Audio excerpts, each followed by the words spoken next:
Hello, guys. I'm about to interview the fascinating author of Men Are From Mars and Women Are From Venus, Dr. John Gray. He is going to help us understand better why smart girls are very smart but very single. If this is a topic that speaks to you, stay tuned and enjoy the interview. Hello. Hello. Hi, Dr. Gray. How are you? I'm very good, thank you. How about you? Very good. How should I call you? John Gray, Mr. Gray, Dr. Gray? I think when you introduce me, just say Dr. John Gray, but then you just call me John. Okay, awesome. So I'm gonna do the introduction actually for the podcast in a second, and then we can kind of touch base. Right now we're like warming up. Are you okay? You comfortable? You're good? Yep, all good. Um, First, I wanted to tell you that your books have transformed my life since a very young age. First, the Mars and Venus, and now the Beyond Mars and Venus. I went through a divorce last year, and I understand why I got divorced now. And I'm sure you hear this all the time, right? Right. Yeah. All right, so let's get it started. The intention for this interview today is for us to bring some clarity and healing to so many women kind of suffering, for being so much in their masculine. I see it on a personal level with myself and with a woman in my family. And it has really affected a lot of girls that I work with. So the one and only Dr. John Gray, we are here today to interview you about your latest book, Beyond Mars and Venus. Thank you so much for taking the interview. And I wanted to kind of shed a little bit of light on the work that you've done. I know you did the work with your daughter, Lauren, right? She's been doing a lot of the research with you and with your latest book, Beyond Mars and Venus. You explained that right now the roles are not defined, and that's why we're creating chaos for ourselves. And I do have a lot of very successful, smart women that are my friends, and they're very single. Very smart and very single is not good for us. Right? Very smart and very single. I like that. I like that very much. That might be a book title. There you go. Well, this is it's almost like a hashtag that we use on Instagram because we make fun of ourselves. And another thing that I have shared with all my girlfriends, we have a chat here with a lot of really vibrant, successful, businesswomen in Miami. And I told them the story about the vibrators. We're not supposed to be using the vibrators. We should actually look for a man. And they refuse to agree to this. Can you please tell them what's going on with this? Explain it. Give us clarity, please. Well, we're jumping right into the whole thing, but we all need our sexual stimulation without a doubt, both men and women. And I think it's an evolutionary awareness for women to recognize how important sex is. Orgasms are really, really key. When you use a vibrator, you're doing it yourself. So you're constantly inhibiting estrogen production. And it's estrogen production that will allow you to have the best orgasms. And so that's one. I know some women who use vibrators, for example, and this is a very personal thing, and we don't have all the absolute statistics on it. But what happens is it becomes addictive because it is a highly dopamine stimulating activity. Now, dopamine is the pleasure brain chemical. So when you're using a vibrator, what's happening is less estrogens being produced because nobody's doing it to you who cares about you. It's simply a machine. Yeah. So what it is, it's just a pleasure stimulation. So high dopamine stimulation, what it does, it desensitizes yourself to normal dopamine stimulation. So the more you use a vibrator, the less a man's going to be able to give you pleasure. And if a man doesn't give you pleasure, you don't make the estrogen that your body needs. Wow. And for example, one woman I know is, she takes a long time with that vibrator. Over the years, it gets longer and longer and longer, and more times. It basically becomes an addiction. And the problem with vibrators as an addiction is that they don't stimulate and sustain estrogen levels. You will get a surge of estrogen, okay, but then the estrogen levels will drop again because you don't have a relationship in your life that sustains that level of estrogen, and you'll depend upon higher levels of stimulation in order to produce that estrogen or pleasure in sex. So you're really numbing your body's ability to be turned on to a real man. And if you can't be turned on to a real man, a man's not going to be interested in you. Yeah. So that's a dynamic. And let me give you the flip side of that, just so we don't feel like I'm leaning on women here. Men are addicted to pornography. Mm-hmm. Yeah, I know it's a big topic for you. Yeah. It's a big topic, and men use their hand. They don't need vibrators, but doesn't matter either way. You're doing it yourself. You're not doing it through relationship. And what happens is what's missing there is a host of other hormones that would normally go along with orgasm. For example, for a male, it's good that you get a kind of perspective when you see both sides of this. When a man masturbates to pornography, he doesn't know that woman. Mm-hmm. So there's no oxytocin that gets produced. And when you're touching yourself as a woman, you're not producing much oxytocin. It's very different. Somebody hugs you than you hug yourself, right? I tried to hug my vibrator and it was depressing, let me tell you. Didn't work for me. I even had two and I put myself in the middle, it doesn't work. When a woman is masturbating, she's basically going to her male side. She will get some estrogen because there's a feeling of a tension building up through stimulation, and then she climaxes. But the climaxes are not nearly as fulfilling as when you have all the other hormones involved, and more addictive. Yeah. So you get the male who goes online. It's a woman he doesn't touch. It's a woman he doesn't care about, a woman he'll never see again, a woman he doesn't know anything about. So there's no love. Mm-hmm. If there's no love, then what happens is the hormones go out of balance, and what you experience is a higher level of dopamine than a real woman could ever stimulate inside of you. Yeah. You experience a higher level of testosterone than a real woman you could ever have in the presence of a real woman. Because when you love someone, that's estrogen. And when you're just thinking of yourself, that's testosterone. Okay, so what do I have to do to achieve my goal is testosterone. Yeah. And what can you do for me to achieve my goal is estrogen. So unless you really love your vibrator, you're not getting much out of that. I threw them out after your book, okay? I literally threw them out, and I told all my girlfriends about it because I know they're in the same boat with me. And also, if you don't get to use that vibrator, you're going to be wanting a guy to do it. And the difference between even touching yourself over a vibrator, if you're going to, even touching yourself, I mean, sometimes you need to do it to get a tension release, but it's not making love. And, yeah. But what it does is a vibrator produces so much stimulation that touching yourself won't do much anymore. And a man can't do much anymore. So you don't want to desensitize that part of your body and the brain. See, when you get high stimulation, so the male will experience this super high shot of dopamine pleasure, higher than normal, because if you're with someone you care about, you're going to be making serotonin, you're thinking about a life together, you're producing oxytocin because you're touching each other, you're thinking about their wishes and their needs. So you're generating estrogen, nurturing. So all those hormones mixed with dopamine, it keeps dopamine from going too high. And you don't want dopamine to go too high because it desensitizes your brain. That's what addictions do, is high dopamine desensitizes you so that normal experience doesn't provide fulfillment. You become dependent upon that higher stimulation. And you also come off the high like a drug, right? You feel so lonely afterwards. You also come off the high as a drug, right? Well, the point of that is you're actually changing your brain, but when you go high, you always go down. But then when you go down, you're now dependent upon higher and higher and higher in order to come back up to normal. Wow. You know, a lot of people who are actually on heroin, heroin's unique in that people can function on it. They just take it to be normal. They no longer even get high. Without their heroin, they want to kill themselves. And so just to be normal, they have to take the drug. So just to experience normal stimulation, you're going to have to use your vibrator. And a man could never stimulate that much inside of you. Mm-hmm. Same thing with these young guys. They can't get erections with their girlfriend after 3 times. Wow. Because their brain has changed, where their brain is dependent upon the high stimulation of not knowing somebody. Mm-hmm. And when you don't know somebody, you have sex, it produces massive amounts of dopamine.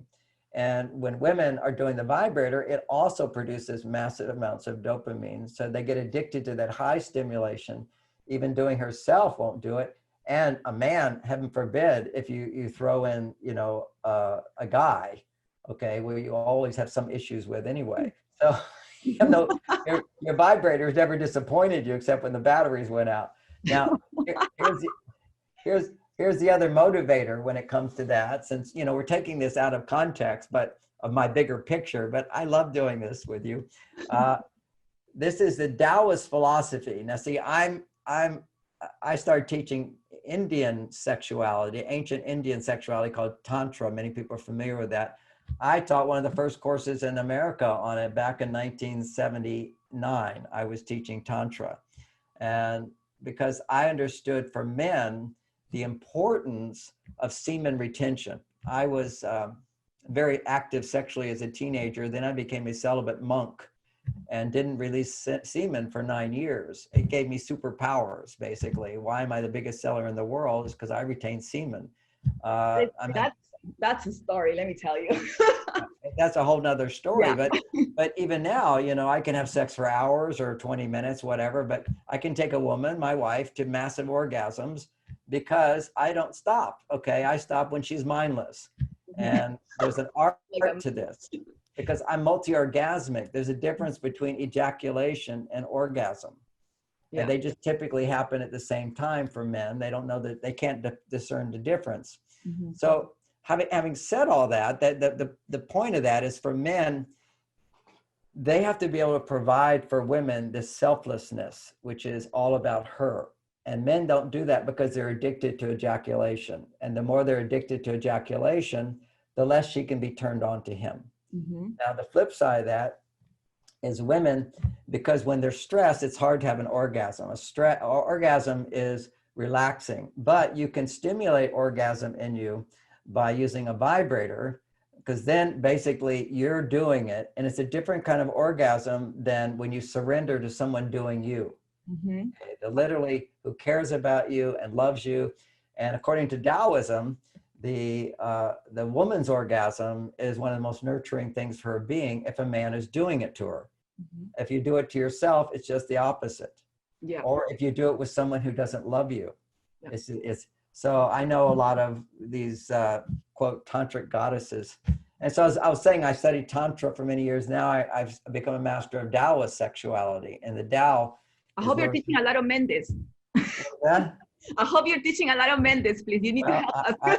We are helping the men, but we also have to help the women, because the vibrator is not going to help them it's training them to do it themselves. Mm-hmm.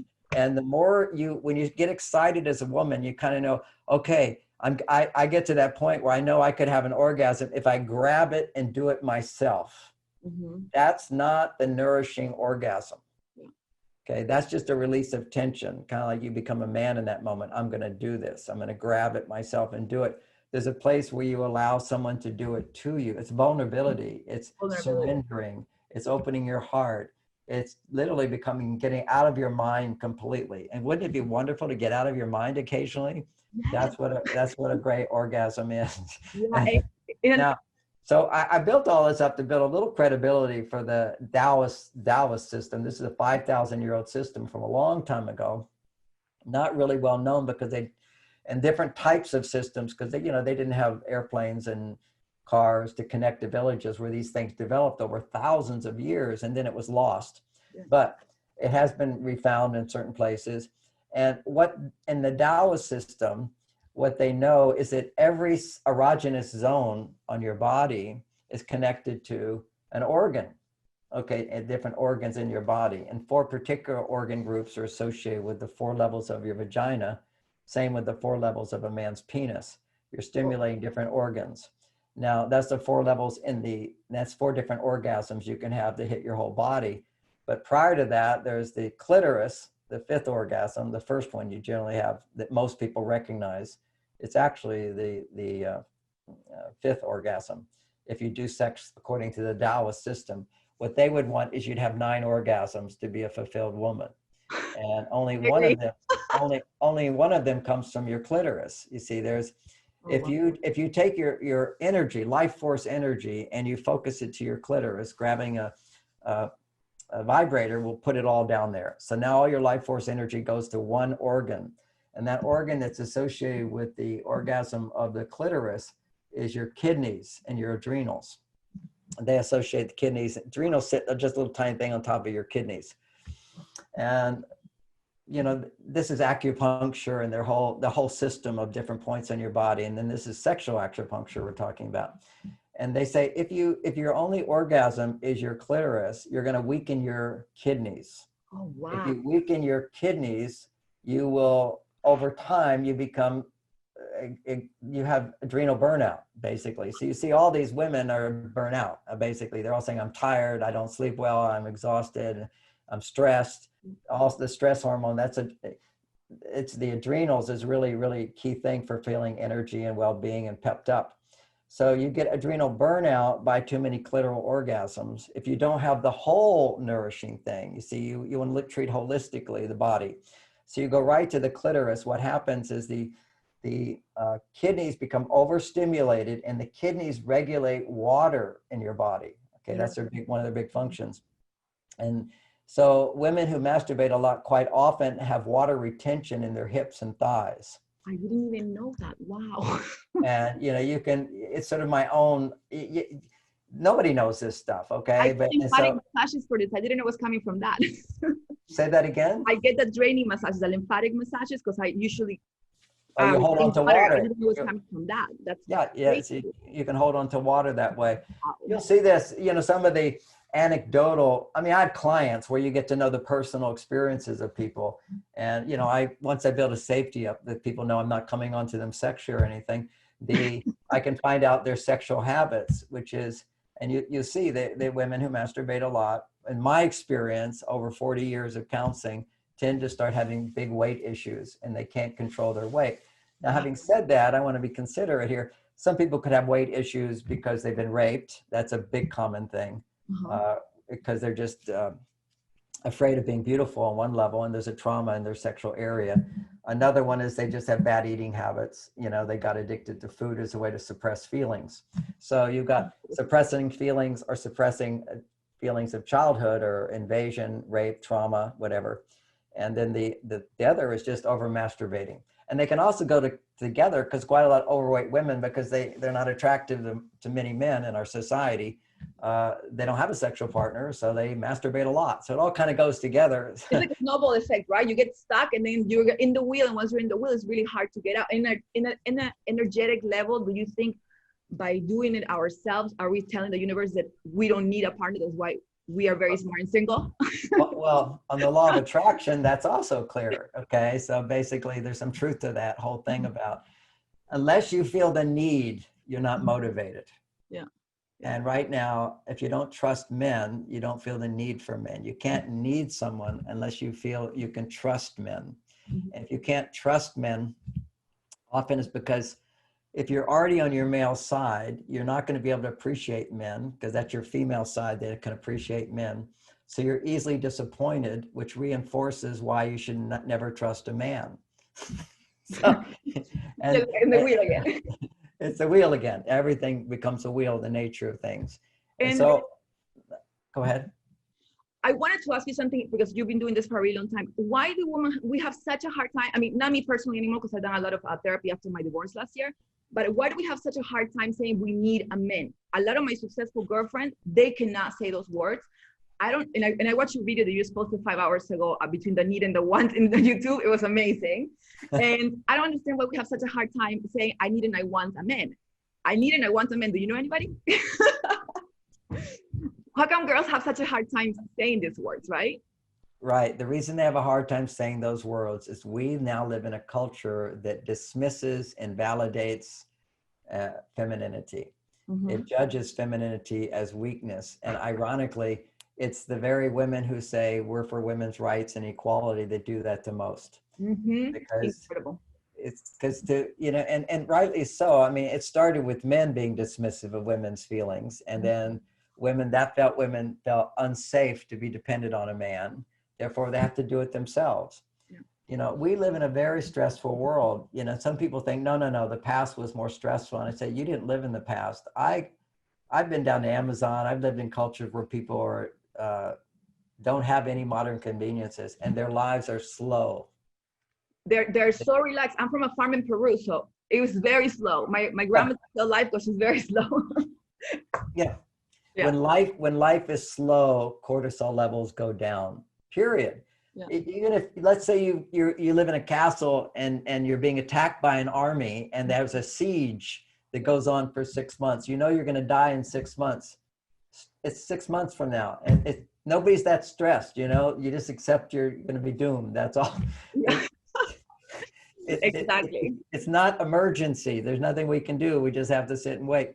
So it's literally the slowness of life has gone away, and that has raised our stress levels. Now, when cortisol is a stress hormone. When cortisol goes up, what happens to women is they become masculine. When cortisol goes up, men become feminine. Now, we don't really see men as feminine because the symptoms of although we see it so much in Japan where the men have become so feminine that they're soft. They're very soft. Yeah. They're just like, not all, but it's a phenomenon. They call them soft men. Here we call them sensitive guys. But basically, they get angry easily. They're very loving and nurturing. They're on their female side, but they can also become very angry easily. Needy. I was married to one. Yeah. This is a sensitive man. He's needy. He becomes irritable. He's demanding. He's passive. He's controlling. Nothing's good enough. And nothing's ever good enough. He's become a woman who's dissatisfied. It's crazy. Yeah. Now I notice the difference because I've been doing a lot of the shifting into my feminine finally and trying to slow down. I believe the woman can become more by doing less, you know, and it sounds very simple, but it's very hard to do, right? Yes. You know, we could even take it out of the context of do more. It's more like have more and do less. Okay. You can have so much more by doing less if you're a woman. Yeah. Men, we have to do more in order to have more. Yeah. Okay. There's actually, you can do more if you have less if you're a man and be happier. You know, for us, it's not about receiving. It's truly, masculinity is about being successful in giving. Yeah. But to feel successful in giving, we're dependent upon women to let us know we did a good job. Exactly. And we need you, we want you. Pardon? We need you, we want you. What do you say in the book? Appreciation, trust, right? And there's a third one? Trust and appreciation and acceptance. Yes. And those are just categories. You know, admiration is a form of appreciation, but respect is something men have to learn to give to women, and it's something women have to give to themselves. Respect. This is a big misinterpretation. Every book I read it. I was just reading a book, an article by another woman who was so like saying everything I say, you know, it was so wonderful teaching women how not to try to be so bossy at home or complain at home. And she said, all you need for men is just, you know, I forget what the other thing she said, two things, but she said, just respect them. And it's not respect men. If you respect a man, only if you appreciate him. See, it's the appreciation. If you do something, see, when you do something for someone, I'll give you an example. I'm working really hard on a book. I'm tired. I go upstairs and my wife, I live in an office. My office is down here. I go up to the house and she brings out a bowl of hot water and salt. And she says, here, soak your knuckles in here. Cause you know, I'm typing all day. My knuckles get sore. I do like 12 hours, like nonstop. And she looks at me with compassion. And what she just did is she respected me. She honored me. And I felt so loved. But why did I feel so loved? Her honoring me was because she appreciated me so much to do that. See what she even said to me at that time. She put the bowl out there and like that. And I felt like, you know, a soldier going to the nurse. You know, I fought my battle and now my wounds are being licked, so to speak. And it was a very sweet moment. But then what made it sweeter is then she said these magic words. She said, oh, I'm so glad that I don't have your job.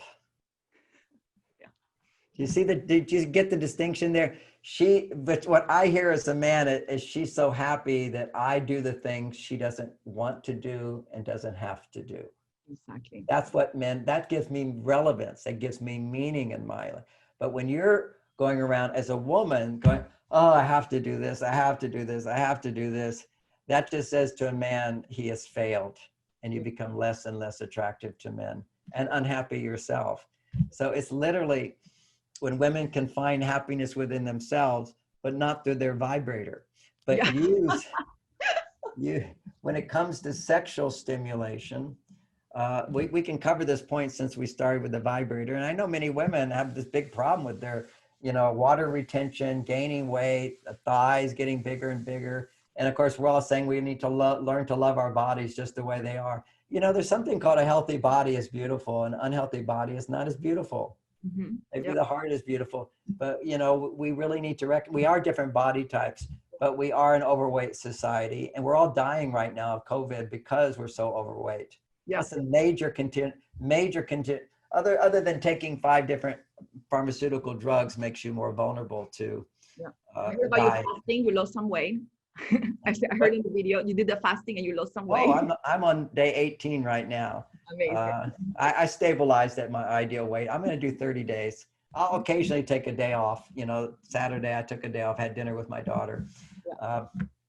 Otherwise I'm back. And I don't sit watching TV a lot. Mm-hmm. I did watch this is for, if you want to learn how to fast, don't watch TV. Very, very hard. I don't have a TV in my house.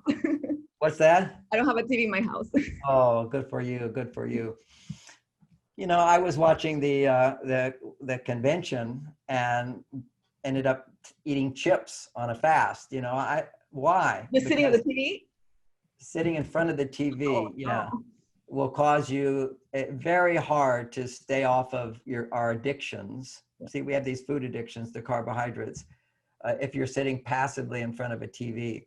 Because what's happening, if you're seeing something that's stressful to you subconsciously, it's stressful because particularly the news, everything which is new and different and dangerous stimulates high levels of dopamine, okay? And so that's going to produce a little adrenaline inside of you if it's negative or you feel powerless in some way or disagree with them. So when that adrenaline gets produced, if you don't use up the adrenaline within an hour or two, like through physical exercise or by social interaction or making love, something to use up the adrenaline, you would, sitting in adrenaline for a few hours, it turns into cortisol, and cortisol doesn't go away. And cortisol pushes women to their male side and men to their female side. Yeah. So what happened is sitting there passively, not using my muscles, very bad for men for a long time. So I spent several hours watching the convention. And so what happens then is I go too far to my female side. That brings up my addictions. See, the female side is dependent on something outside of us to make us happy. The male side is dependent on doing more to be happy. So what women do is when they're out of balance, they want to do more, although it doesn't make them happy. And men want to do something to make them happy, but it's not accomplishing anything. They end up feeling, weaker afterwards. So one of the big points that I liked about your book that, when you say that when a woman wants to get more and to be happy, it's better just to do less. So not do more, right? That was a big breakthrough for me, and it has helped me a lot. Good. It's that simple distinction is to do less. Yeah. And another word for doing less is allow. Surrender, right? Yeah. Allow, just allow. Let it pass. We all have a male and a female side, and part of my income, I'd say half of my income recently just got cut. And that was because I had a deal with somebody and they completely decided they wanted to make more money and cut me out. And the last thing, terrible. Yeah, it is terrible. And I if I get upset about that, first of all, I'll get a fever blister. So I don't want to get upset about it.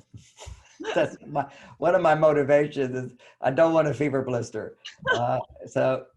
And the second thing is I have to figure out what to do, but I have to keep coming back to, okay, I need to just allow. I need to allow and come up with a heartfelt solution to this, which is coming up now, which is I figured out a new campaign I'm going to do. It will replace that income. I have a staff I have to support and everything, and suddenly something like that happens. And you try to be understanding of it. I'm not a doormat in any way. At the same time, I won't be a doormat to lawyers. I've been in lawsuits. That's our craziness of our society is, you know, when they see my name, they're charging, you know, they're going to make the biggest lawsuit ever. I probably spent $500,000 on a lawsuit a while back and Wow. lost, you know. And It you were was talking like, about this in the video. You have to let some things out in order for your energy to bring some things in. that's So right. stays in the energetic field, then you can attract something new, right? That's right. You have to constantly be in a place of allowing, but making the right decision what you're going to do about something. And for me personally, people would say, oh, well, you should sue that person. And I go, yeah, I'll be spending all my time and energy fighting and fighting, when the truth is I'm quite a creative person. I've created everything. And so I come back to trusting in my ability to create, and I can create. And you know, it's life. Life hits you with different bumps. We bounce back. We bounce back stronger. And that's what I've done my whole life. It's not like this is the first, this not my first rodeo. I've been cheated out of probably over $20 million in my life due to fraud in different situations, just because I'm a busy teaching all the time. But see, being teaching all the time, my books, I've made that money. Nobody gave me that money to lose. I made that. So not that everybody's in that category, but we all have our losses and our gains. If we focus on losses too much, we just get more losses and more losses. Exactly. I feel like there's an addiction to problems. You know, people like to talk about like the issues and the problems too much, and then all the energy is wasted. They could create something magical and something beautiful with that same energy. And I feel like because it's easier to live like a mediocre life, it's very difficult to live an outstanding life. You know, it takes a lot of effort, discipline. You have to catch yourself not to be attached to the old, to the toxic, to the unhealthy, right? That's correct. That's nicely said. Very nicely said. Well, some interesting points here as we're talking to your women audience, which is that you can be addicted to complaining. Mm-hmm. Yeah. There's a power in powerlessness. Let's see, part of our brain is, major part of our brain is like an animal. Okay, we're not that much different from monkeys. We have a part of us that can use free will, but usually we don't. We just react to things and repeat behaviors that don't work, that are primitive. You know, the most primitive, of course, is getting even and punishing.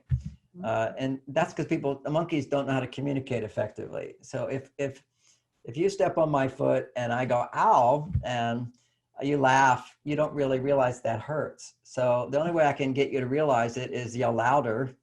And then if you still don't realize it, then I have to hit you in the foot too. Yeah. See, that's me communicating. But see, we can use words to communicate effectively if we learn how to do that. Mm-hmm.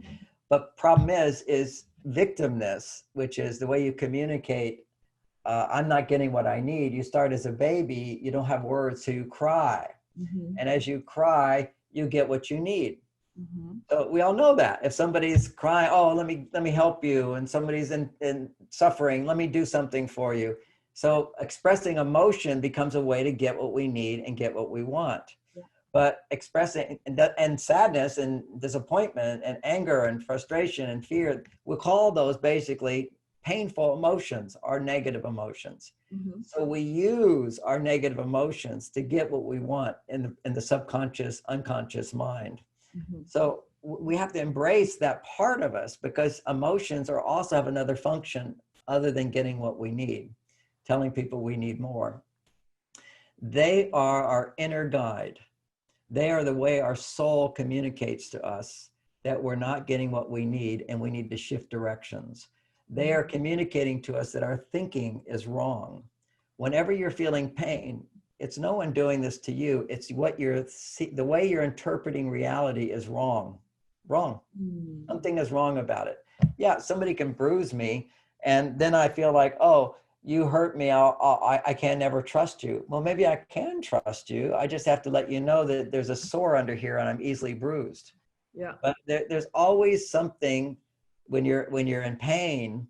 It's your soul telling you, you've got to change. You've got to change. Now, to the monkey, when you're in pain, it means somebody out there has to change.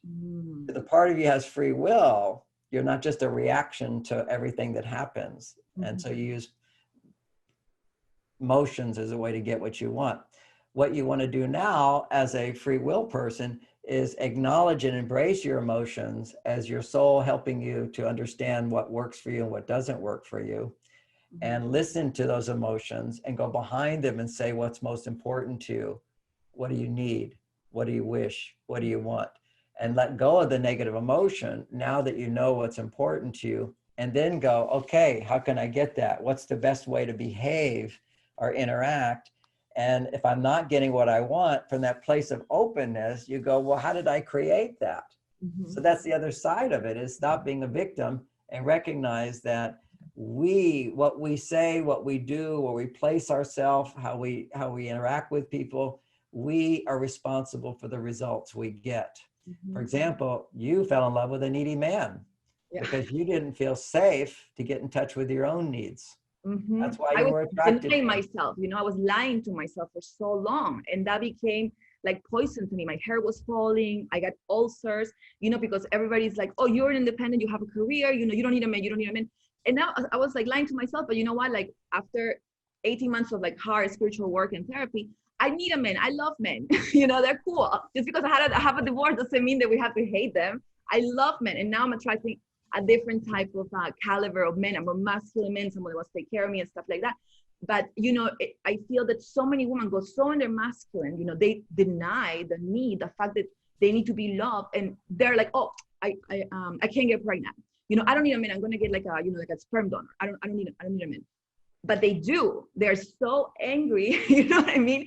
And it's like they're trying to skip steps, you know what I mean? They didn't want to like fall in love. They didn't want to admit to themselves they need a man or they want one. They didn't want to be vulnerable. They didn't want to stay in their feminine. And now they're crying because they're so lonely, and now they think the baby is going to fulfill that.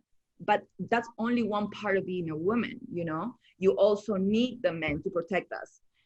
And you know what I'm saying, right? Oh, what you said is absolutely so beautiful. It's important that women hear what you're saying and that you recognize that you were lying to yourself.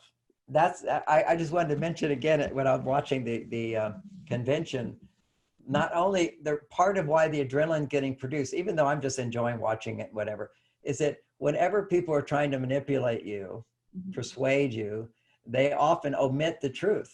Yeah. See, each side, the left focuses on what's good about them and everything's bad about the right. It's just everything's bad about the right when you're on the left. This is all deception. You see, they're lying. They're omitting the truth. They're not looking at something. And omission, not being aware of what's true or not acknowledging what's true, denying it, is a lie. Yeah. So in lying to yourself, it's a constant source of stress. And not only that, but it keeps you from being your authentic self and having what you deserve and attracting and thriving in your life. So going to the male side. So, big thing is about need. So let's focus on that for a moment. There's a place that makes women, women want to be attractive. You look beautiful, you do your hair, you do your makeup, you do all, there's nothing wrong with wanting to look attractive. Okay. And that's, we feel better when we look hot. We actually do. That's right. That's right. Depending on your value system, people have different value systems, and a man's we want to look most attractive by the car we drive and how much money we make and what we've accomplished and achieved. That's what our big thing is. Women also want that, but they also they have to work double hard here. And they want to look beautiful, whatever, and all that. And that's good for them. If you feel beautiful, you're on your female side. So one of the symptoms of women not being on their female side is that they do all this stuff to look beautiful, but they never feel beautiful enough. Exactly. Yes. They're so hard on themselves. Oh my gosh. The value doesn't come from your career, what school you went to. For women, at least I feel that, the more achievements they have, my girlfriends are very successful, the less happy they are. So I'm trying to help them too. You are so good at this. Yes. The more achievement they have, the less happy they are. And the overwhelming, they can't orgasm, like you said, because they're not relaxed. They're always on edge, and for women, I think it's very important to slow down and, really like enjoy. And by being happy, like you said in your book, we make the men happy. I didn't know the impact that it had to just feel happy in front of a man. I mean, they're like high on life when they see you like this, right?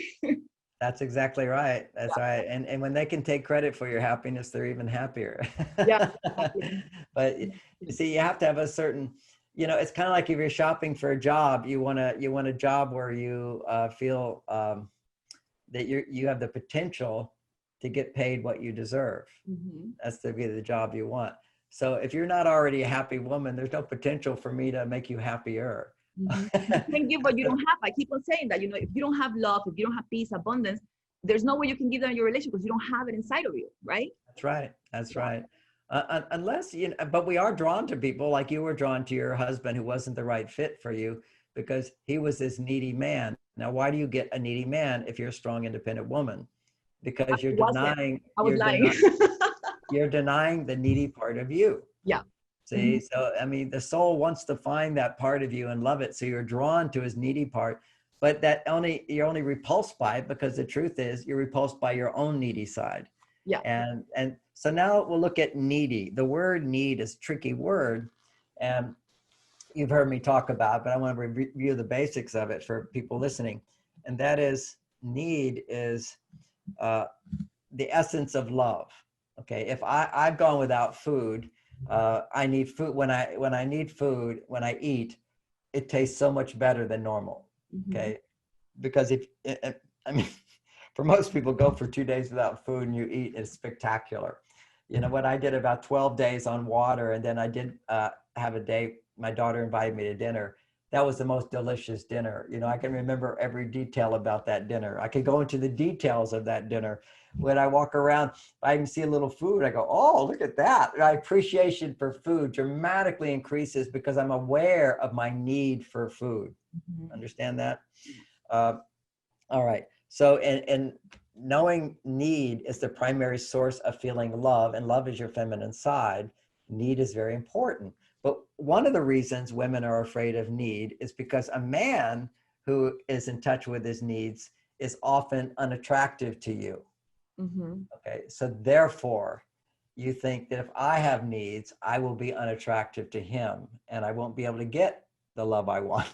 So it's like a ridiculous conclusion, but it's, you know, hey, if I don't like that, why would somebody like that in me? However, what you really didn't like about your husband is when men go over to their needs, very quickly they become needy. Yeah. Yeah.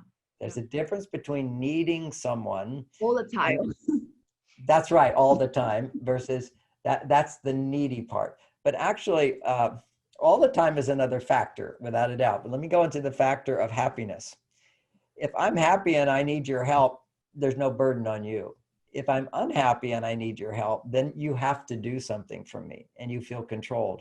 Yeah. Yeah. Okay, so here's an example where I had to try to find some example to make this distinction because it's really hard for women to see this. Not so hard for men to see it because it's somehow easier for us to recognize, but hard for women because it feels so similar. One day I come home and one of the things Bonnie has me do is when we have a party, friends come over the house, you know, we have a big house, so a lot of people come.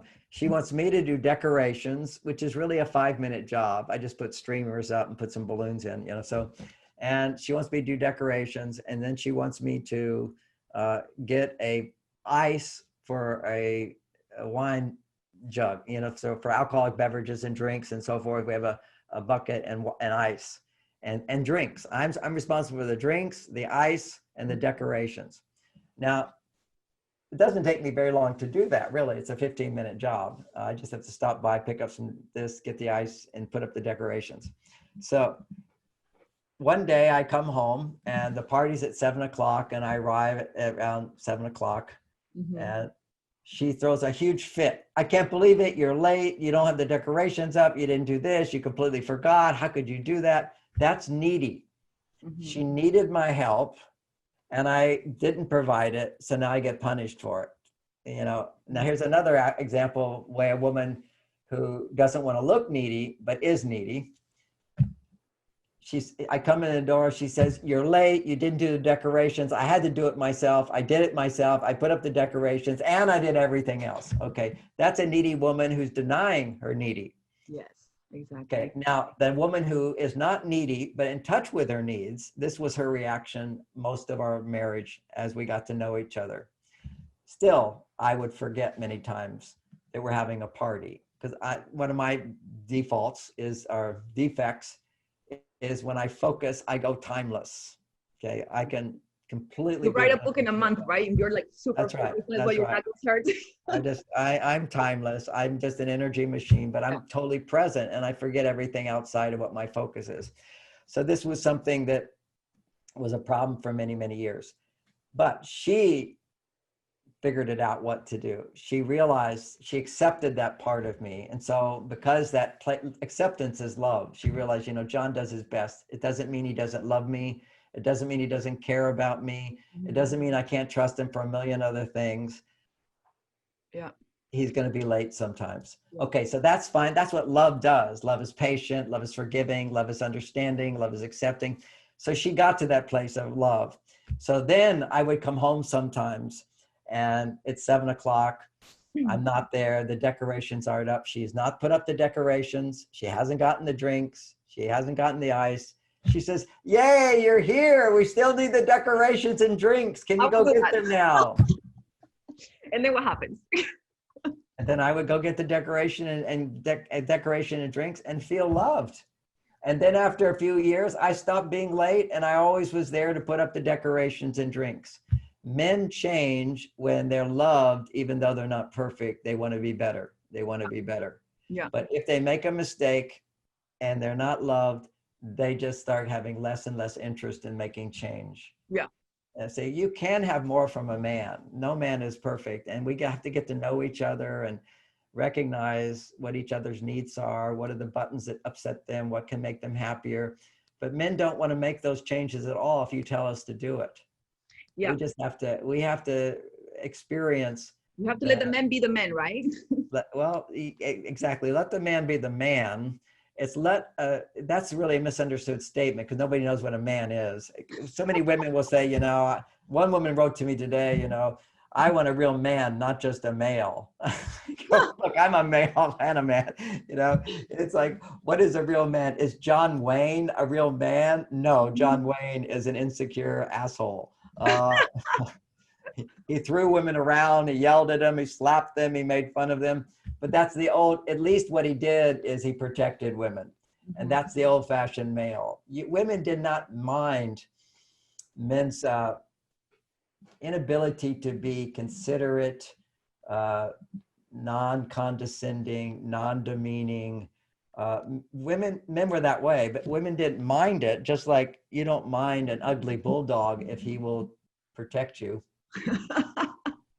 That's a great example. Okay, I get it. It's just, yeah. You know, the women had a completely different standard. To the extent that you need someone for something that's important to you, that generates massive estrogen. Yeah. So it's only need that generates estrogen, and it's only estrogen that allows you to feel love. Okay, so this is what women have to get, that the resistance to needing is the fear. The resistance if I to need needing. I'll be needy. Yeah. And what compounds that neediness, what compounds that fear is the more you deny your needs, they build up so that when they show up, they're needy. Yeah. Because they haven't been attended to for a long time. They become overreactions. And of course, that's a word we can't say, that you're overreacting, but literally all unmet needs, when we express them with negative emotions, are overreactions. Yeah. Okay, we're not looking at things in a calm, respectful way. We as human beings are extremely emotional. There's nothing wrong with that as long as we hold it in the right context of not using those emotions to manipulate others to change, but use those emotions to change ourselves, Yeah. to change ourselves. Yeah. Take those negative emotions and come back to what you do want. A simple concept to understand that is how often women don't know what they want. Often nobody knows what they want until they experience what they don't want. Exactly. Right. That's so true. You have to be heartbroken and, you know, disheveled completely, you know, emotionally messed up for you to actually like go look for the answers, because you know you were living in this life that you're supposed to have, but then I'm like, wait a second, I have everything on paper but I'm super unhappy, something is not right here, right? And then I had to go through like a meltdown, mental meltdown basically, to start actually looking for the answers, you know, like start really doing, okay, if I'm doing something wrong, I feel like when you start asking questions, the answers come to you. But sometimes because you're denying it to yourself, you're lying to yourself, you're not even asking those questions. So the universe is not going to provide you the answers anyway. Is exactly it. And you know, what's so interesting is anybody can kind of get, well, I don't want this, I don't want this. You become clearer and clearer about what you do want. Okay.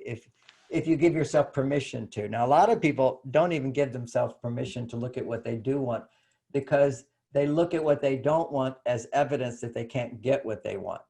Wow. Okay, so it's literally, well, I can't get here, I can't get here, well, then I just don't want it. Instead of looking at whenever you get what you don't want in life, say, okay, I'm now learning what it is I don't want. What is it that I do want?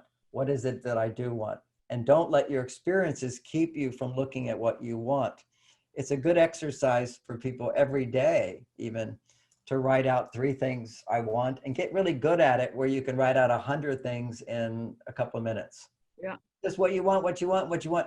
But what you do is you listen to yourself from the point of view of, I'm not going to think about if it's possible. I'm not going to think about whether it's realistic. I'm not going to think about if I can do it. I'm not going to think about how I can do it. Mm-hmm. Only because those things I just mentioned keep you from feeling what's inside of you. Yeah, the burning fire, you know, like the one that you trust yourself. Yes, it's just literally listening to yourself. This is called self-reflection. And the way you find this more what you want is look more at what you don't want. And the way you even wake up to what is it I don't want is negative emotions. They serve you to make you become aware of what it is you don't want, where then you now become aware of what your determination, your need, your intention, your desire for what you do want becomes stronger if you let go of the negative emotion. Yeah. If you hold on to the negative emotion, then it just reinforces, I don't want this and I can't have what I want. Mm-hmm. It's the sense of, can I have it? Yeah. If you go, oh, you know, I can't, I don't like this, I don't like this. What do I do want? Well, I can't have that. So I'm not even going to think about that. Yeah. So you just want to go without having to think, can I have it? Just imagine. That's why you imagine. Just use your imagination, because most of the time. Powerful. Yeah. Powerful. It holds you to your darkest moments. And I always tell girls, you know, don't be afraid to want more from life. They're so scared to even wanting, to even desiring everything. And, you know, you can't be scared of your like wildest dream, because if somebody else did it, you know, so can you, in my opinion. If it's right for you. You see, there's something called, there's a lot of different things that cause our desires, okay? It's literally watching that convention caused me to want chips, okay? That's it. I mean, I see that. It was the stress of being lied to over and over, the manipulation of lying. Whenever we listen to people that are not being authentic and true, a part of us, we want to believe. You know, we want to connect, you know, we're loving people. We want to make what you say real. And so if I make what you say real and you're actually lying to me, or you're withholding the truth, or you're only giving one side of the story, and I'm merging with you, what I've just done is merge with a lie that keeps me from knowing who I am. Wow. But if you're telling the truth of who you are, and I merge with that, then I find another piece of who I am, because the truth is we're all one. Yeah. So that's where loving, intimate conversation occurs. If I can actually merge with what you share, and it's authentic expression of the best of you, not just negativity. Exactly. So when your heart is open and I merge with you, I get to find a new part of myself, which is so beautiful. You know, I get to have this conversation with you today. I get to hear a part of me that I wasn't even aware of. And you get to hear a part of your inner wisdom that you weren't aware of. We grow symbiotically through relationship. It's the most powerful thing there is. And the female side of a woman needs to be embraced. And you've hit some key points today, which is do less. Yeah. Feel more. Okay. Allow men to be there for you. Let the man be your vibrator, not the vibrator.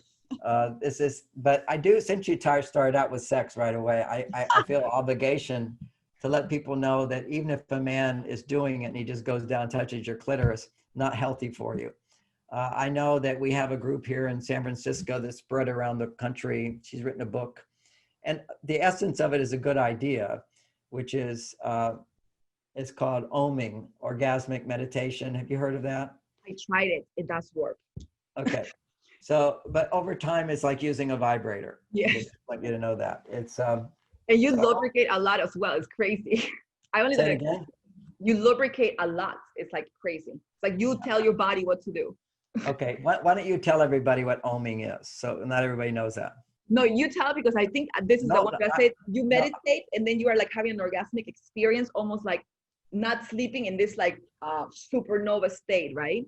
And then Okay. your So, body feels as if somebody's touching you, said but and nobody's somebody's touching you. You feel somebody's touching you, but nobody's touching you. okay. Now that's a different Ohming. This is something I thought it was something different. Okay. So what's happening is that's a very far out thing. Nothing wrong with what you just described if you can do that, but there's a group here where women who can't have orgasm, they go to, it's kind of a bit of a cult. And 4 times a day, they all work in this little community with a health food store and so forth. This is how it started. And then they'd ring a bell, and I think it's 3 or 4 times a day, and they go up to the big room and pretend all the women undress from the waist down, naked. And the guys, and they all lay down on the floor, and the guys with their finger stimulate their clitoris for 10 to 15 minutes. Are you That's it. serious? Yep, yep. And they're not married. They don't have relationships. But it's not totally random. It's someone that you has taken the class, and so they all know their skills. But you have a partner, and he holds her in a certain way, and he stimulates her clitoris. And the whole time he just does that. He doesn't keeps his clothes on. She doesn't touch him in any way, and she basically just gives feedback on what she experiences. Wow. So it's a very unique experience. And, I think all these sort of sex education things could be very helpful in a limited way, but it's so far away from real intimacy.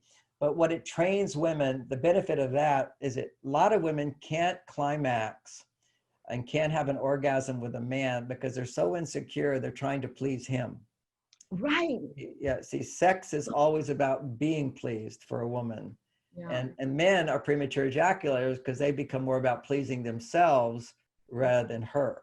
Yeah. Okay, so he's too far on his female side, he'll tend to be premature, and she's too far on her male side. She'll tend to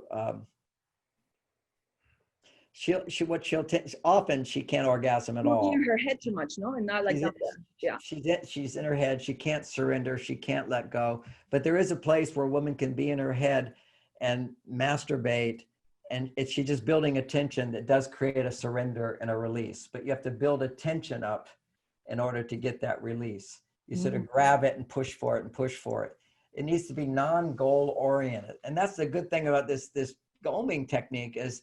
There's no goal to have an orgasm for women, but the intention behind it is eventually overcome your resistance to having orgasm. Yeah. And so, but one of the things I found for women is what keeps them from having orgasm is giving too much to the man and him receiving too much. Yeah. So literally, if ever in sex, I'm having more pleasure than her, she will have less pleasure, right? Okay, if I'm getting more pleasure, her ability to experience more pleasure will become less. Yeah. If she experiences more pleasure, I'm free from my attachment to pleasure.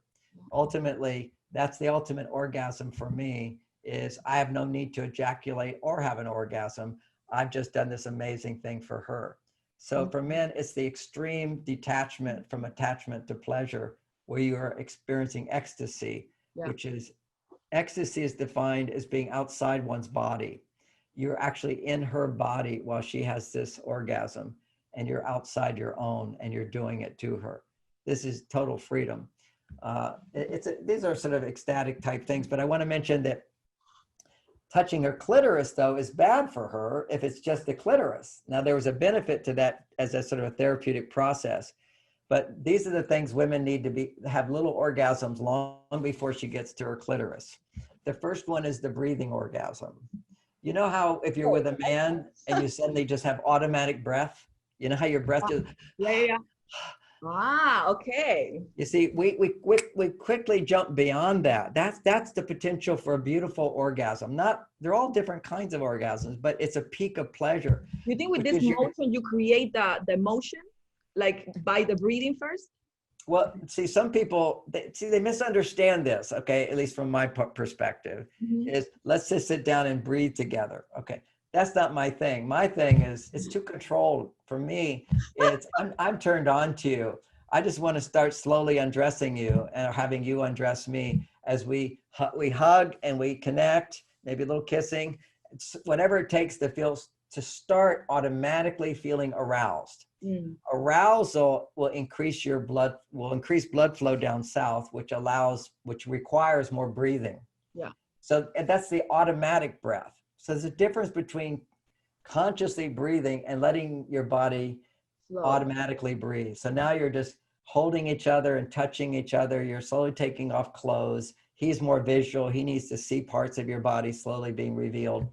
And his breathing will change. See, a lot of people want to jump right to, you can just go right to his penis and start pulling on it. His breathing will change. You want your breathing to change without stimulation of the clitoris or the breasts or kissing. That's the first orgasm. I'm going to try that. You just need to be turned on. I mean, basically, don't have sex unless you're turned on to somebody. So you're making the moves. You might do a little kissing and touching, but it's just a gentle foreplay, and maybe looking each other in the eyes and saying, I love you, why are you with me, I love you, something like that. But you want to experience the excitement. So now breathing is happening. And as I talk about sex, there's no right, always the same way, okay? But these are general things where we miss very quickly. There's automatic breathing, that's arousal, all right? So let yourself go with the breathing and feel joining and just letting your body be automatic in its breath, not even trying to connect with the other partner's breath, just being aware of your own breath, be aware of their breath, knowing that we're both getting aroused together. So there's a connection of breath. Now, let yourself fully surrender into that and enjoy the pleasure of this as automatic breath, step one. Then comes step two, kissing. Kissing is so important. So important. Men go right by quick kissing so quickly. And what I had to do is remember what it was like to be in 8th grade making out with the girls. I could make out all night. Yeah. We didn't even know about intercourse. I didn't know about intercourse. I just thought sex was kissing and touching breasts and vaginas, and that was it, So so, we're all having sex. So, but kissing, we would kiss and kiss and kiss. Blood has to flow to these lips first. They have to become bigger, and then comes the desire to touch tongues. Tongues is very, very important to activate all the energies of the body. And I have a question. What's that? I have a question. Yeah. Is there any way that you can lubricate down there as a woman if you don't lubricate in the mouth? No. You can't, right? They have to go together. You need to get the mouth, needs to be water flowing in the mouth long before you're going to have it flow down there. Because, some girls tell me, like, the guy wasn't a good kisser. Maybe I should try having sex with him. I'm like, no, don't. Because if you really like his kiss, what will you like having sex with him? That's exactly right. This is where the lubrication starts in the mouth, and then down south. And actually, the vagina is 2 sets of lips. There are actually little lips down there. So you start with lip number 1. Nature's giving you some help there. Right, is the appetizer. So breathing and kissing. And as you're kissing, you're touching and caressing. But with kissing, the key to this, and there needs to be the permission for women to penetrate the tongue into his mouth. It's very important. What do you mean permission? I usually just go right in. Yeah, that's good. Permission. Yeah, that's permission to go in. When you're ready, it's, you just look at, it's not like you try to do any of this stuff. You wait till your body wants to do it. Exactly. A lot of women want to do it, but they don't have permission for it. And so men, you're just sort of poking a little bit inside, just a little bit, to give her permission to come into you. But see, that's her balancing her energies of when she's opening and kissing and touching, then finally she's going to start feeling this thrusting energy with her tongue. Yeah. So that's the sign when she's thrusting in the tongue. Now you're basically touching her whole body. Now the whole body's waking up. You've got the breathing, you've got the kissing. Now your body needs to move around the sort of spontaneous movements where you're squeezing and holding her, pressing the body close to hers. There's a squeezing that happens, okay? That can be very ecstatic, that's orgasmic, just moving all the joints. The joints actually become all lubricated. Just before the vagina, the joints are gonna get, so you're just moving around. Yeah, exactly. enjoying the movement of your body together. This is Taoist philosophy, okay? I'm not saying everybody has to do it, but I'm just saying this is... I believe I've been in abstinence and I'm feeling like sick in my body. It's not normal. Say that again? I don't feel like completely healthy because I've been practicing as celibate. I've been celibate for a couple months now, and I can feel like my body's weird now. No, you need it. You need to lubricate your joints, Yeah. sexual arousal. All these people with arthritis, they need to like, don't miss by. There's this lubrication that happens in your mouth, then your whole body. So you've got the breathing, you've got the kissing, then you've got moving the body around and hugging and squeezing and feeling just the energies in your body connecting with pressure against your body and moving your body a bit.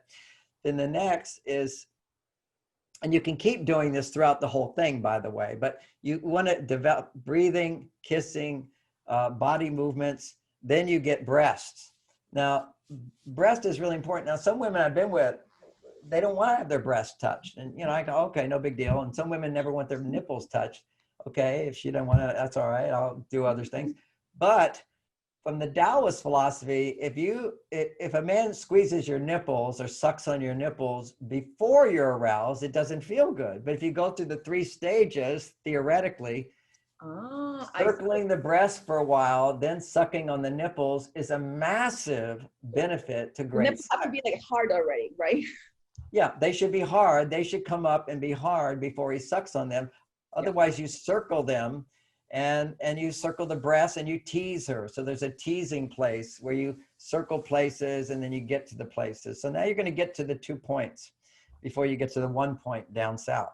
All right, so the circling, and if a woman doesn't have erogenous zones in her breasts, she's vulnerable for breast cancer. She needs to like recognize, and this is a Taoist. I have no modern medical research saying this, but basically, Wayne Dyer talks about this as well, right?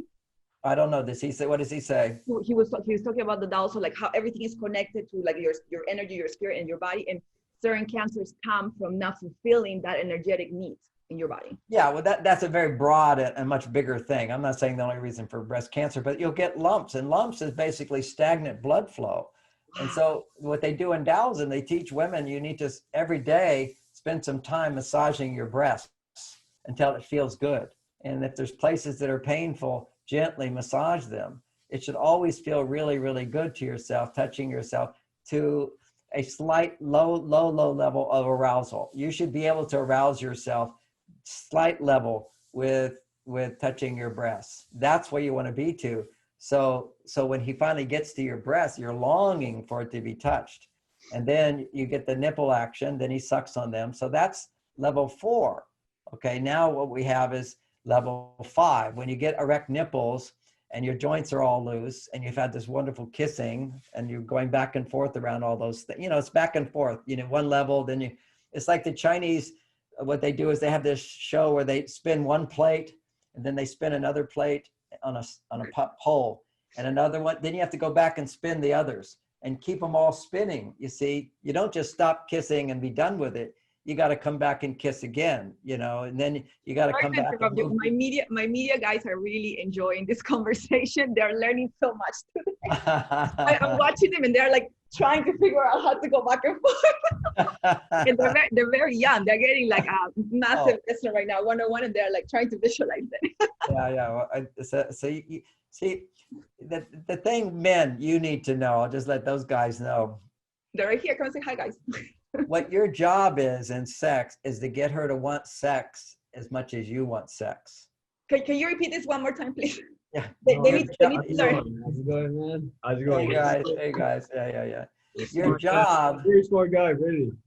Your job is to get her to want sex more than you want sex. See, you don't expect a woman to want it right away. You were born to want it right away. She's born to hold back until you prove yourself. So you have to tease her. So all these things is building up her desire to go down south. You don't have to worry about that. You already start every morning, you wake up and it's there. Okay. You have to help her come from her head down there. So you're starting, and when you're kissing her in the beginning, you're not just kissing the mouth. Okay. You're kissing her ears, your neck. You know, just a good kiss on the neck can drive a woman wild, you know, blowing into her ear, blowing behind her ear, touching behind her ear, just warm breath These are all, and if you're in a, I wouldn't make love to anybody unless I love them anyway, but a sweet, I love you, or you're so beautiful, just tender little things in her ear. These are the things that excite women as much as naked bodies excite us. Words excite women like naked bodies excite us. So, my partner says, talk to me a while. You have something to say to me. I said, yes, I love you. And why do I love you? You're beautiful, you're sweet, you're caring, you're fun, you're innocent, you're heartfelt, you're spiritual, you're so delightful, you're so smart, you're so helpful. I can't imagine anybody being any more wonderful than you. It's the same stuff. You should be able to rattle off 20 things anytime just like that, why you love her. And it's not just her body, but that needs to be included in there. So now you've got a good sense of humor. You laughed at my joke the other day. It was so fun being with you. I'd be so alone without you. You mean so much to me. You got to give her some words to all this stuff.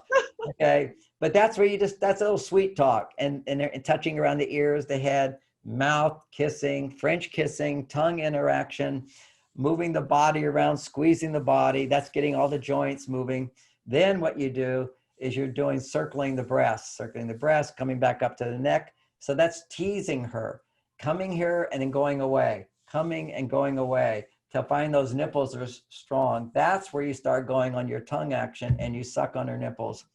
And you suck, you flick your tongue on them, you circle them, you just do different things. The key is it's variety. Women want to feel, what's he doing now? Oh, what did he do there? What's he doing here? It's hard to even tell what he's doing, but you just do it. Don't worry about it. Just do it. Just suck, move your tongue around, flick it. And she might make noises. Whenever she makes noises, here's the most important rule for men to know.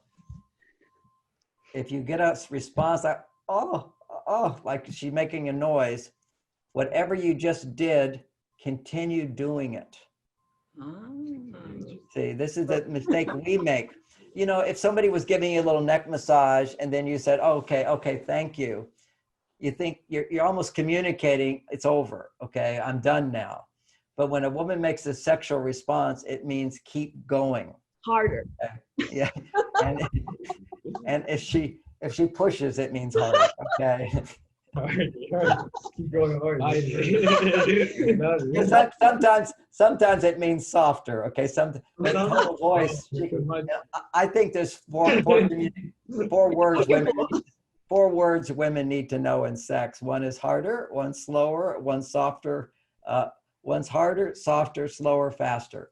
Those 4 words. Just, you need the accelerator and the brake. You got to know that part. And she's got to direct you on that stuff. But always, when you get the response, keep doing whatever you're doing until it settles down. Literally, you kind of think, well, I already did that. Do it again, do it again, do it again, do it again, do it again, do it again. Sometimes put your elbow up and go, okay, look at the clock. I don't know how long I gotta do this, but I'm going to do it. She lets you know when she settles down in her tones. So there's kind of a feedback loop where you're doing the right thing. All right, so now you got breast action. Now you want to go down and start feeling around. We're going to back here. Go back to the video. Go back to the video. Okay. You want to check around now the vagina. You want to go down there and check to see if there's lubrication. And so you very gently start putting your finger into the labia to open it up a little bit, and you're feeling around. Now, there's 2 sets of lips and they all are erogenous, touching the whole vagina area. So you can touch and then go down the thigh and then come back up. That's teasing again, letting that area know it's going to be addressed now. So you're slowly coming up towards the clitoris. You don't just go straight to the clitoris. Thighs inside, coming inside of her underwear, pulling her underwear down, pulling it up. That's another teasing thing. Even taking her bra off is a teasing thing. Every guy should go to her closet and learn how to unlock her bras. Okay, This is like you become the master lover if with one hand you can unflick her bra. And there's 3 types of snaps, and sometimes there's a snap in the front. So you want to become like expert of being able to undo bras with your eyes closed. And is this from Mars and Venus in the bedroom? Yeah. I also read. I'm gonna get to the voice too. This is Mars, Venus in the bedroom. Yeah. That's a great one, by the way. I love that one. Yeah. And Mars, Venus in the bedroom, I don't go through the 9 orgasms, but I do all this other stuff. But so it's just not, it's not taught in the Taoist context. It's just I give the information. But I like the Taoist structure, just to know there's this structure of actual points, energetic points in the body. So, and the point we're kind of getting to is now we're getting to the clitoris. And the clitoris, if you push it hard, it will go numb unless it's erect, just like the nipples. You don't want to squeeze them. It will go numb. You have to build up. And Like, she has to give feedback. Yeah. She has to give feedback that she's ready for it to go hard. And she can do that by just pushing her pelvis forward. You know, if he's being soft touch, all she has to do is push forward and he goes, okay, she wants it harder.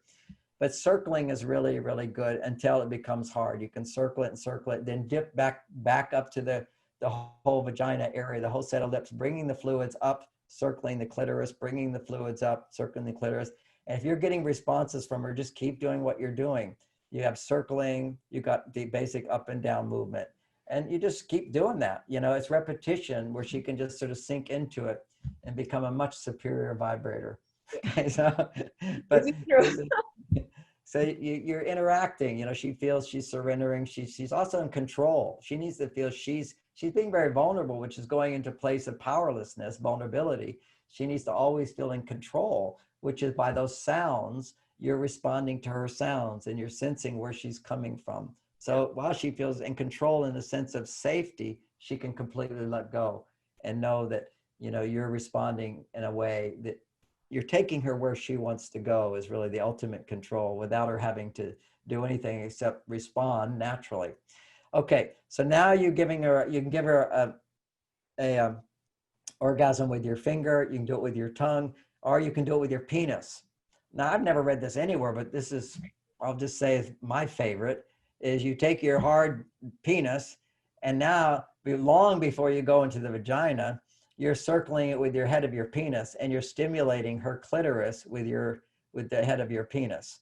And you're going down the whole vagina area and getting right to the rim of the vagina, circling around with the head of your penis, circling and circling, dipping in a little bit, coming out, dipping in a little bit, coming out. What that does, it creates in her the awareness, yeah, come on more, and don't give it to her. Okay, she's going to start making you come in. See, that's the whole thing. You want her to want you more than you're wanting her. That not that you don't want her. What's that? That teasing drives us crazy. That's right. Women want you to drive them crazy, and that's the female side ultimately is non-rational. Yeah. It's non-logical. The male side, and every woman has it, but every man has it. We all have an emotional, non-rational, non-logical side. It's intuition. It's intuitive. It's one with the universe. It's the creative source of the universe. But then we have this logical side. If we didn't have the logical side, we would just be one with the universe. We'd do nothing. Okay. So we've got both sides of us. And what you're doing through all of this, men, is you're helping her go back to her emotional side where there's no mind, getting her out of her head. And you're getting into this vast detachment and freedom state. And it's also massively pleasurable through her pleasure. See, there's a oneness. You know, if you're a parent out there listening, think about how your children's happiness is your happiness. You know, you live for your children at some point. If they're happy about something, you're so happy. And that is ultimately the secret of great success in life, is in your 40s and 50s, truly the happiness of other people is your greatest source of happiness. Not just your family, but other people. When you can make a difference, then the world really responds to you. And truly, if you're a baker and you see the smile on people's faces and you're always looking for better recipes and how to improve yourself so that you're going to get a healthier family out there of people buying from you, those are the people who become your big fans. You see, this is all tied into success and health and happiness and so forth. Coming back to the vagina, so you're going in and out just a little bit. Now you go 1.5 inches in. So you've got the clitoris, and then you're teasing her with the opening of the vagina to an orgasmic kind of state. Okay, so she's experiencing a huge amount of pleasure here. Then you go 1.5 inches in. Even start by going 1 inch, then 1.5 inches, and you'll hit the G spot. Now you can become familiar with the G spot by putting your finger in 1.5 inches generally. So if you were putting your finger from above and putting it up, imagine stroking the vagina behind where her clitoris is basically what you're doing. You're stroking the back side of the clitoris in her vagina. You'll feel it's about the size of a quarter. There's a rough spot. It's like rough, and it will become rougher. It actually comes out like a little erection, and it needs to be pressed hard. So you push on that, you push on that, you push on that. That's where different positions are good, because if you take her from behind, you can get a good pressure on that spot at that point, pushing in on the G spot, and she'll have another orgasm there. If she's had a clitoral orgasm first and go to the G spot orgasm, then after she's had that orgasm, now you're going to go to another inch inside, and there's something which scientists call the E spot, another erogenous zone. They just call it another inch inside.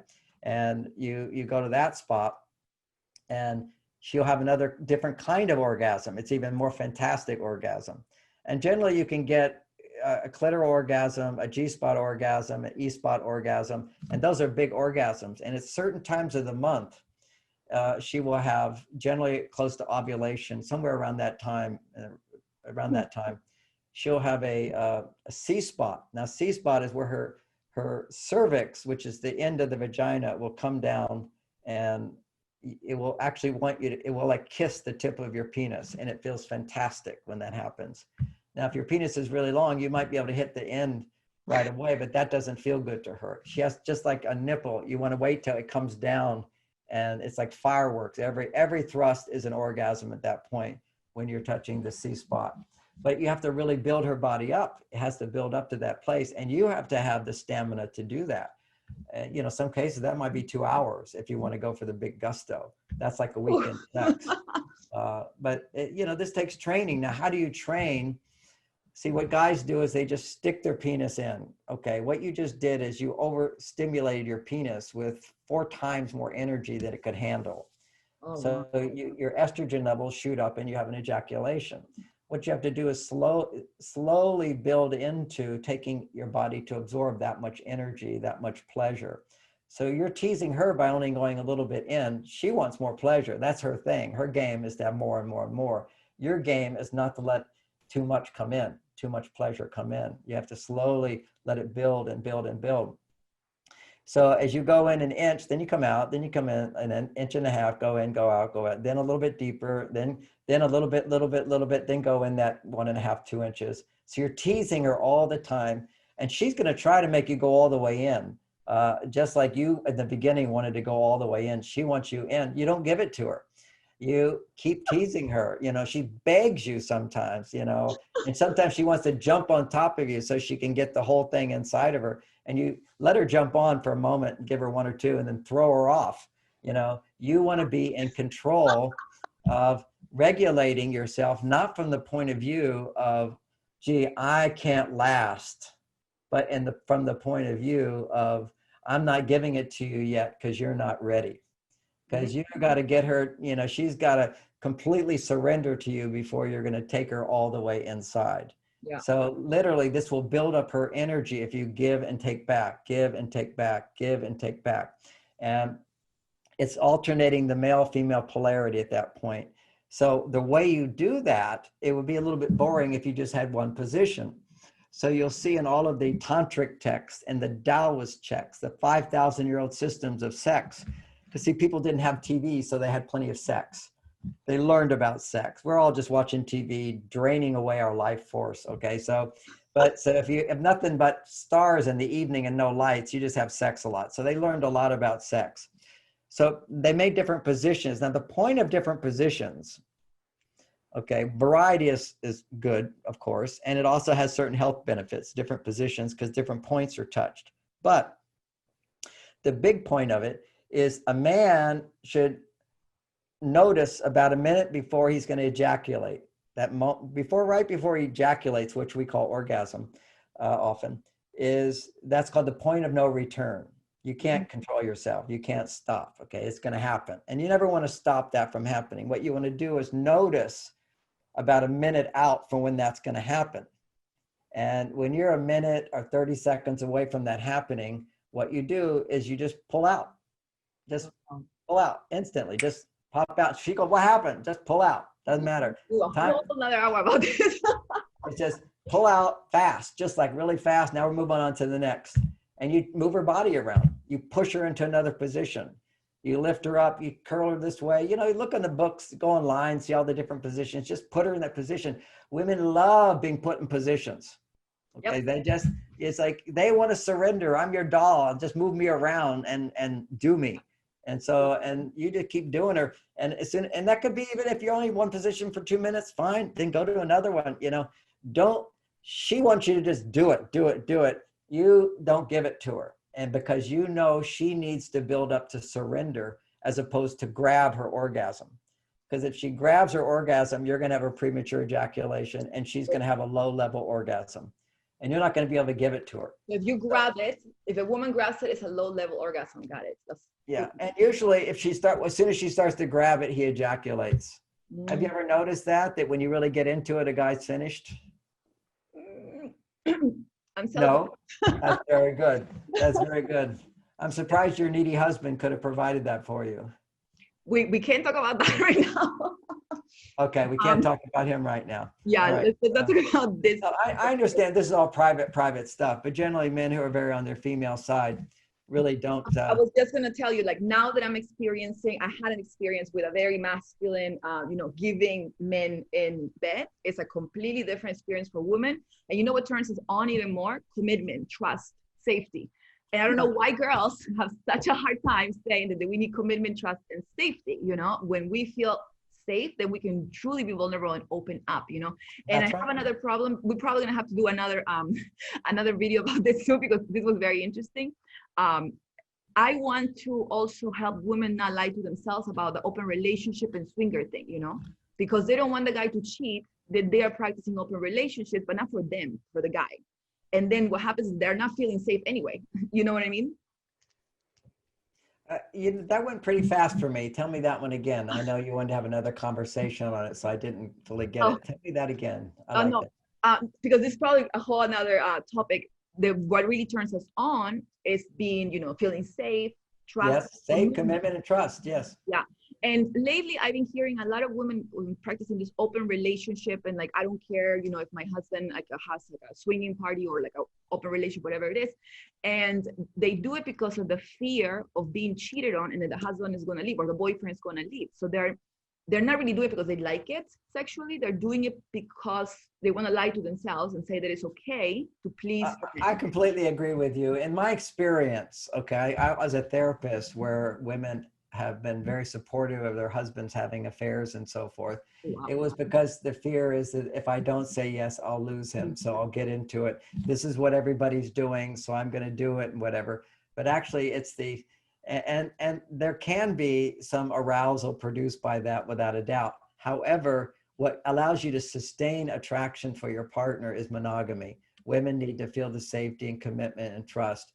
But there are also, you have a lot of men a lot of sexless marriages as well, and there's commitment and trust because they're not authentically themselves. They're also lying to themselves about their sexual needs. Yeah. They're denying the fact that they want sex. And about open relationships, I'm totally into monogamy. However, if I was married to a woman and she did not enjoy sex, but I wanted to keep my family together and we didn't have a good sex life, I'll just turn it the other way. First of all, if my wife wanted more sex and I wasn't able to provide for her the fulfillment she needed, and we had a family, I'd say, honey, I'm going to find you a man that will take care of you. Wow. Because you have a need to be fulfilled. And I really have no problem with that at all. Wow. And they actually did studies that show that men who can't perform for their wives, if they actually know their wife's having another relationship, he produces more sperm and more testosterone. Wow. And if he actually watches her have sex, I've done this in one relationship, not with my wife, but before in a committed relationship, and watched her have sex with another man. I got so turned on, it was unbelievable. What? Because men are biologically, and the same thing should be true for women. If you see this whole thing about divorcing your partner just because they had an affair, that nobody gets divorced over an affair. People get divorced because they have a lousy relationship, which led to an affair. Mm-hmm. And often we don't want to blame if we just say I'm in a lousy relationship and I want a divorce, you kind of go, oh, everybody's gonna look at me like I'm a failure. But no, my husband had an affair. That's why I'm going to leave. Now I get to be a victim. and so I get to leave. The worst way to leave a relationship is as a victim, to recognize, as you said in the beginning of this, you got married to the wrong guy. He's a needy guy, and you deny your own needs inside, so you picked the wrong guy. You did. And so now you're learning how to get in touch with your feminine side and be really attractive to men, and that will then allow you to attract what you call a real man, who's very considerate, but also he was able to think of your needs in sex and provide them. Yeah. That's what masculinity is about, is providing what you need, not as much what he needs. Although he has to take care of himself. He does that for himself, and then he has more left over to give to you. Yeah. You as a woman have to also take care of yourself, so that when he does give to you, you can really enjoy that more. He should be the dessert. Men are not the main meal. Yeah. Men are dessert. Suddenly, we're not so picky about life. And suddenly, we don't have to have dessert all the time. It's not good for you anyway. You want your main meal is the most important thing. So, yeah, we talked a lot about sex. That was all fun. We need to do another episode, because I want to talk about open relationships. I want to talk about the 80-20 rule that you have. Yes. But we have to wrap it up right now, unfortunately, because we both have things to do. So yeah, let's wrap it up. We'll talk again. I really enjoyed listening to you very, very much. It was fun. Thank you. I really appreciate it. Thank you so much. And I would love if you can take the time to do another thing about open relationships and monogamy. You have so much information. I've been watching your videos on YouTube for way too long.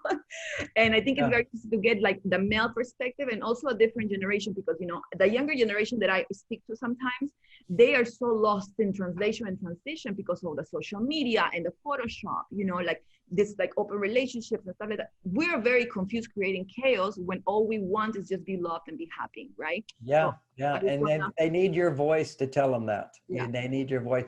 It's like almost politically incorrect to say those things that you're saying, and that we should just go along with all this free sex and open relationships, group sex, promiscuous sex, what used to be called promiscuous sex, and also gender neutrality. Mm-hmm. Gender neutrality, gender doesn't exist. Of course, gender exists. Yeah. And yet this is like gone to insanity, all these different genders that there are. This is just absurd.